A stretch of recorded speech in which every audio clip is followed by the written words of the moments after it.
Welcome to the Employment Law and HR Podcast with your host, Alison Colley.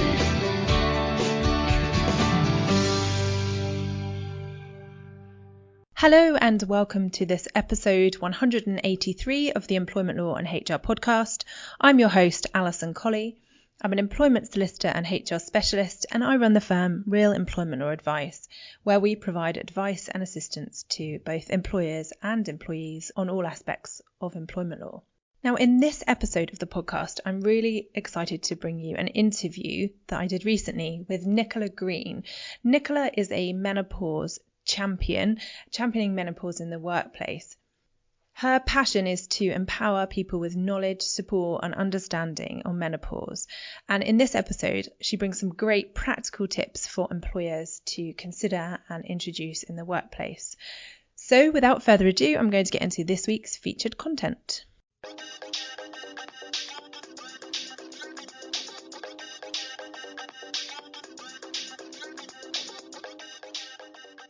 So thank you very much for joining us today, Nicola. Do you want to tell us a bit more about yourself and what you do? Yes, certainly. Thank you for asking me to join you on your podcast today, Alison. It's a pleasure to do so. My name is Nicola Green and I run my own consultancy business, helping organisations address menopause in the workplace. And I would say I do that in various different forms, but literally they seem to sort of follow the same pattern. So really by opening up the conversation, removing any taboos that might be there around menopause and making it comfortable is how I really like to ensure my work is. And that leads into sort of various different things. So really starting with what I call an informative and supportive presentation, which is a presentation open to all ages and genders. And I'm pleased to say I get all ages and genders attend because menopause will directly potentially impact a female going through it, but there's also a huge knock-on effect to those closest to her. Following on from that, we often provide manager training. Again, I think you probably appreciate some of the feedback out of an informative session is how do I approach my manager when I want to talk about this topic. So for me, manager training is also really important. It isn't about training managers to become menopause experts, and it's certainly not about telling managers how to do their jobs, but once again it's about giving them confidence, ensuring they're approachable and really giving them lots of information so that they have knowledge of this topic and it can be understood. So they're sort of the two fundamental ways that I start working within the workplace to open up this topic. No, that's fantastic. And how long have you been doing this for, Nicola? 2.5 years now, after a 20-year career in law, so something completely different. Yes, absolutely. And so what led you to changing your career path and moving into the menopause support in the workplace? I think for me it was a personal change to start with. So for me, I went through an early menopause myself, which started at the age of 32. It was only really at the age of 38 when I probably fully accepted what was happening because I personally reached kind of my own breaking point with menopause itself and decided to go on to HRT. So for me, that was a personal choice. But what that allowed me to do from that moment on was really to rebuild myself as a person. I would say my early menopause had quite an impact on me and my home life as such, and it was about rebuilding, and the rebuild and the self-care and everything else that I put in place around that age of 38 led me to also make quite a drastic career change, which was to leave my very good job in law and wonder what else was out there in the world for me somehow. And for some reason I felt empowered just to go and try something else. I didn't know what that was going to be, but my role was an operations manager, and I thought that I'd probably go into an HR role. That was sort of how I spent my days, supporting people and ensuring their working days were better or as good as I could make them. So I started a course with the CIPD, and I would say within a few weeks of my course, out came the literature, menopause in the workplace. It was still taboo, and what were we doing about it? And I'd probably describe that as my light bulb moment. And it was that moment and probably the preceding weeks thereafter where I just kept going over it. Oh my goodness, this is such a thing. I've lived through it. I've held down a career through it. I've brought up a young family through it. And now maybe I want to try and see if I can open this up in the workplace. I knew it was taboo in most workplaces and thought, maybe I could do something about it. So I marketed it, I drafted a presentation, I practiced it, and then the work started. So a completely different change, but an extremely exciting one at the same time. No, and it sounds like timing wise, you couldn't really have got any better, because it's only been in the last sort of 2 to 3 years, hasn't it, that menopause has really been a subject that's come to the forefront and is being talked about a lot more widely, I suppose, than just amongst women who are going through the menopause. Yeah, absolutely. And I would say this year has been a huge turn in the conversation. So in 2019, when I started, and the conversations I was having with employers about, the benefits of flexible working, helping women go through menopause and so on and so forth. And really also talking to them back then, that I kind of felt then that, there was still obviously a choice to address this. I mean, there's still a choice now, but I would describe it as I believed this was a thing. And that's how it started out, me believing that this was a thing that really needed to be understood and addressed and supported in the workplace. And now here we are, 2021, it's definitely a thing. It's out there. It's whether it's in social media, whether it's being talked about by celebrities, whether it's being addressed in the workplace. It's a conversation now that has definitely shifted since 2019. But, more and more organisations are understanding the need and the want to support their employees during this time. And that leads me nicely on to my next question, which is I always like to ask. Employers and HR professionals are very busy. They've got lots of things to consider. They've got lots of legal obligations and minimum legal requirements that they have to fulfill. So why should they be considering dealing with a menopause within the workplace now on top of their already heavy workload? Yeah, absolutely already heavy workload. But I think there's now the understanding, and I think the stats are out there of, menopausal women are the fastest growing demographic in the workforce. We want to keep those women in work. There's a huge risk to an organisation or the employer of, having women in work who've maybe been there for years, they've trained them, they've invested in them, they're at the top of their game. And then often menopause can come along, and often I would call it the unknown menopause. Women aren't educated on this topic. So when these symptoms come along, often they don't understand what's happening to them. Now, that can lead into lack of confidence and can lead into women feeling that they can't continue doing the job that often they love any longer. So for a workplace, there's various reasons why they are now looking into this. One is to obviously keep those women in work. They don't want those women leaving that workplace, and often many women will do that with no explanation as to why. Also, there's a huge thing around sick leave.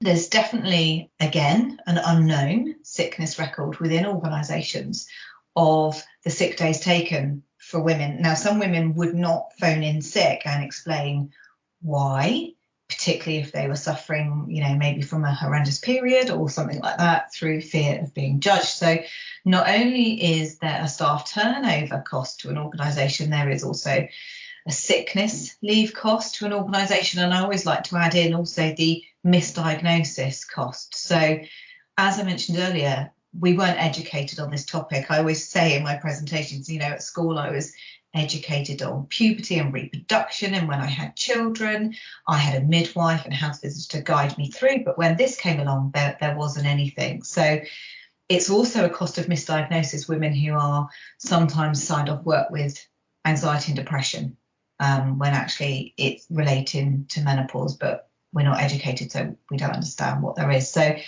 there's many benefits to an organisation, and they're the first ones, that I would mention now.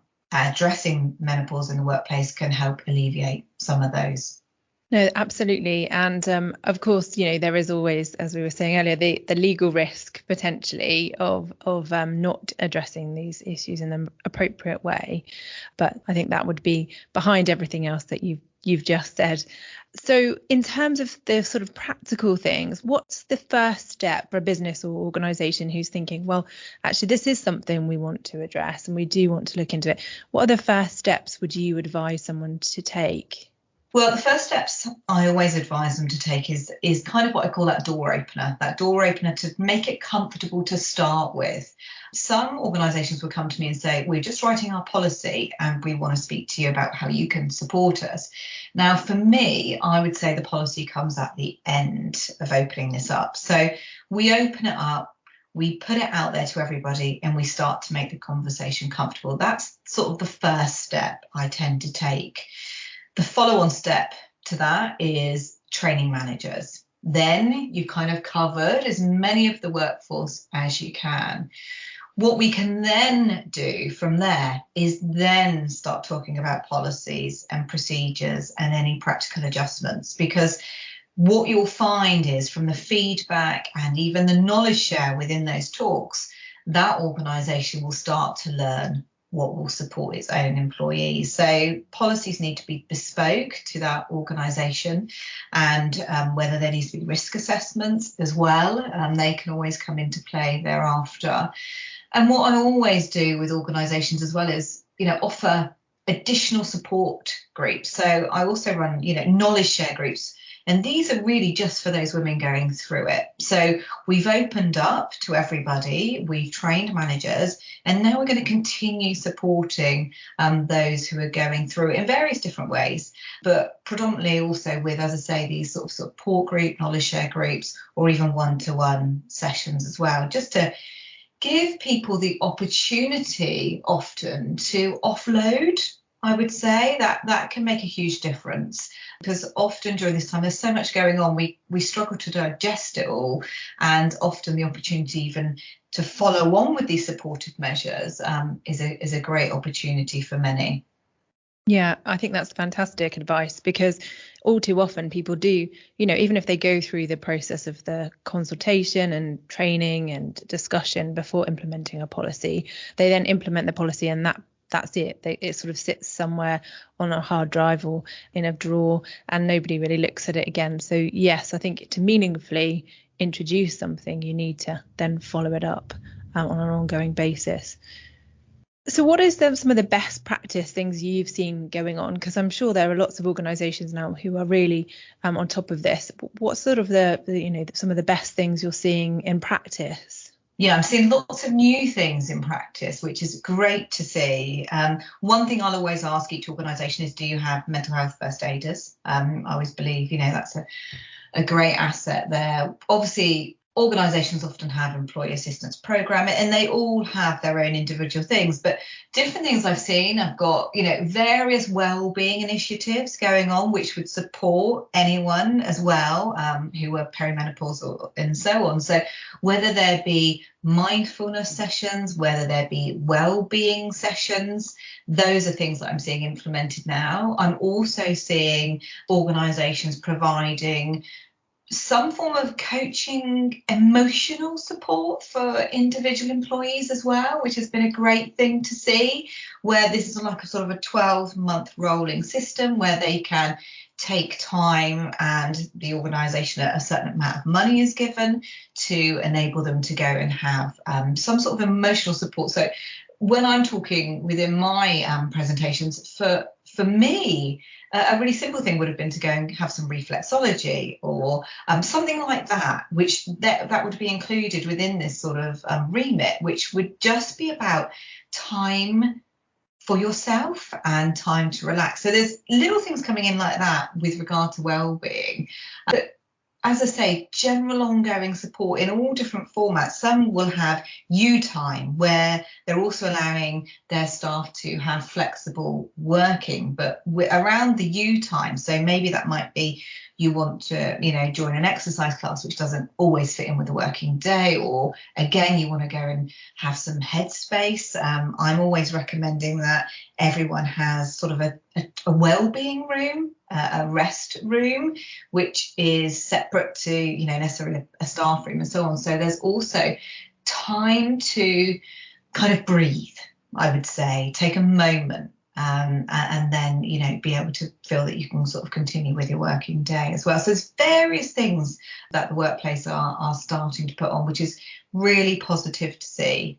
Those things you've just described aren't just unique to ladies who are going through the menopause, are they? They would actually benefit lots of employees, even those who don't have any symptoms or cause for it.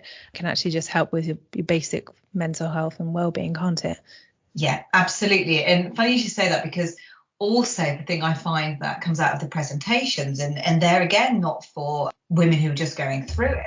I have feedback from, some there in their 20s, in their 30s, saying, oh my goodness, the thing you spoke about with regard to anxiety, I hadn't thought about, trying that. So it's yes, it is about menopause in a lot of it, but the supportive measures the workplace have involved, the work I provide, is literally all inclusive for everybody. It might be sort of covering this topic, but all of these things pull in for all different ages and genders, so, and at all different times of our lives. So really, really good things to see. Yeah, so by looking at menopause in the workplace in a meaningful way, you can also have additional benefits for helping with your other staff and staff issues. I think that's some fantastic ideas there to put in place. So what else would you recommend to a business or organisation in relation to looking at menopause? And is there anything that you haven't covered already that you think actually that's really important that they need to think about? There's the practical, tips, which we'd look at, what they already have in place, whether it's even things like uniform. A presentation I provided recently, it was an organisation whereby there was a uniform, and it was a reminder actually that they had an unlimited supply of uniform. Now, often a lot of my work, again, it's bespoke to that workplace, but it's reminders of what that workplace already got in place. So an example is, this lady was suffering with sweats.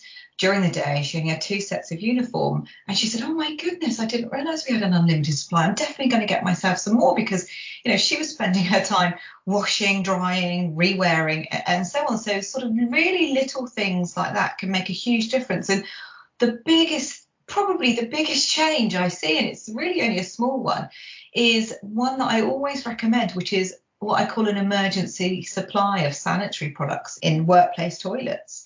And there's various sort of stories behind that. But the biggest thing here is the fact that women can be in work, finding themselves in very sort of difficult situations. And again, not just women who are, perimenopausal, but to have an emergency supply in the toilets, I can't tell you the difference that makes them feel on a supportive measure. Many women have found themselves in very difficult situations at work in that respect. And then the embarrassment that goes with that, where they've got to find a colleague to help them, they need to get to a chemist, sometimes they've needed to go home. So even just a practical change like that in the workplace can be amazing. But my biggest tip generally is about making this understood. So across the workforce, making this sort of a knowledge share here and giving the educational piece. But one of the biggest things I'll always say is actually the ability, and particularly for managers, simply to listen, not to have all the answers, but to sit and give someone the time to speak and listen to them, because simply listening can be the most supportive and biggest thing that a lady who's struggling would want. And I see that as my biggest tip, actually. Yeah, it's really interesting you should say that, because I often think that managers tend to avoid conversations, not because they don't care or because they don't want to have that conversation, but because they don't know the answer, or they fear that they'll get into a situation where they have to provide an answer or response. But you're right, it's okay to listen and say, I don't know how to help you right now, but I know where to go and I'm going to get some help for you. Or like you say, just be a listening ear, isn't it? Yeah, absolutely that. And again, They don't need to have the answers. Within the manager training, it's not about giving them all the answers either, but it's about really making them, I suppose, approachable so that, that employee feels they can go to them in the first place.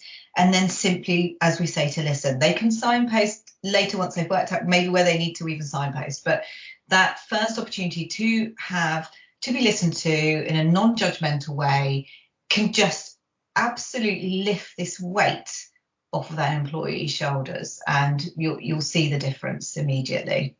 And what I find interesting, what I've just been thinking about is over the last 6 months or so, I've been interviewing various people about certain issues that particularly for women in the workplace. We covered off domestic violence, we covered off childless women, and now obviously talking about menopause. And actually the answers are the same for whatever the issue may be. Really, it doesn't have to be complicated or complex or related to that particular issue. There is a thread that runs through it, isn't there? And it's about communication, about understanding, and about listening, essentially. There are so many links through, those topics you've just discussed, and people in my network who I discuss what we all talk about, with regard to those topics. And these are so similar.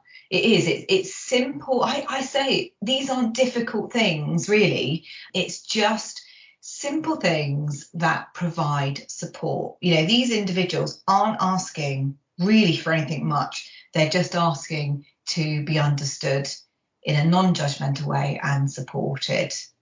And I think the other thing is recognizing that we've lived in a world which has been dominated by men for so long, and the workplace and society are just sort of catching up with, actually, we are a gender balanced society, and we should be making provision for women just as much as we have done in the past for men. So for those people who might be saying, it's just another thing we've got to deal with for women, actually it's something that's been there all this time but never actually been talked about or addressed. I think the flip of that, I would say as well, is for me, a lot of the men who attend my talks are there for home life as well. So as much as we're talking about the impact on the workplace, I talk a lot about home life within my talks, because there's such a direct impact between the two. And when I'm also talking to an organisation, I'm also saying, within this work, I'm not necessarily saying that you might be managing a female going through menopause. What you could be managing here is a partner of a female going through menopause, and he or she is coming into work. That partner is coming into work wondering what on earth is happening at home, believing that they've got a crumbling relationship. The person that they're living with has changed and they do not understand it. I mean, they could also be maybe completely sleep deprived themselves as well. So there's a huge knock-on effect to those closest to them, which again is why menopause needs to be understood by everybody, because it's not just about the individual going through it. It's about those closest to her as well. And so some could be managing people in the workplace. They're not even employing the menopausal person, they're employing someone closest to her and managing those sort of the knock-on effect as well, which is a real sort of eye-opener to many as well. And again, something that needs to be considered. No, absolutely. That's fantastic. I think this has been really insightful, Nicola, and hopefully provided some great tips and hints to get people started within the workplace. Where can people find you if they'd like to work with you or learn more about you? Certainly they can visit my website, which is www.nicolagreenconsultancy.co.uk. I'm regularly posting all sorts of variety of things on LinkedIn as well, so they can find me there. And everyone, in every person and organisation I work with, we always have an initial call, Zoom, Teams meeting to discuss how we could work together. And as I say, I work with the organisation as to how they wish to work with my guidance. So yeah, I'd welcome a conversation with anybody who's interested or just thinking, we need to do this, I don't know how to do it. And we don't know how to address this in a comfortable way. So I'm always going to welcome a conversation with anyone having those thoughts. That's fantastic. Thank you. And I'll put a link to all of Nicola's details in the show notes so you can find those directly if you need to. But so thank you so much again, Nicola. It's been fantastic to talk to you, and I hope you have a great Christmas and New Year. Yes, thanks so much, Alison, and absolutely the same for you as well. Thank you.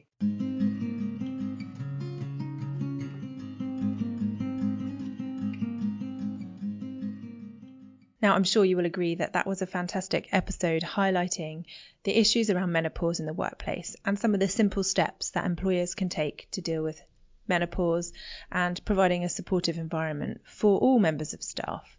If you'd like more information, you can find all the details in the show notes or on our website, which is realemploymentadvice.co.uk. If you would like any support, advice or assistance in relation to HR policies, procedures or anything employment related, then we would be pleased to help you. My team and I are here to help and support in any way that we can.